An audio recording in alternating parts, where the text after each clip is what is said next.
जय शिवराय मित्रांनो, 21 दिवस 21 व्हिडिओ. तर आपण गावरानमध्ये काम करतो.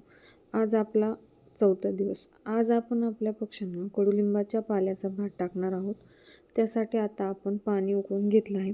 त्यामध्ये आता आपण कडुलिंबाचा पाला स्वच्छ धुवून टाकला आहे व हळदही टाकली. आता ते व्यवस्थितपणे हलवून घ्यायचं आहे.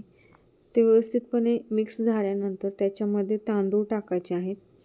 आता ते शिजवून घ्यायचं आणि आता ते थंड झाल्यानंतर आपण आपल्या पक्ष्यांना टाकणार आहोत. तर याने आपल्या पक्ष्यांची पचनसंस्था सुधारते व अंड्याच्या उत्पादनात वाढ होते आणि पक्ष्यांचीही वाढ होते व आरोग्य सुधारते. तर तुम्ही बघू शकता ते किती आवडीनं खात आहेत. तर तुम्हाला आजची माहिती कशी वाटली ते नक्की सांगा व पेजलाही नक्की फॉलो करा. कोणाला गावरान पिल्ले हवे असतील तर बुकिंगसाठी संपर्क करू शकता. बायोमध्ये नंबर दिलेला आहे, तर तुम्ही संपर्क साधा. थँक्यू.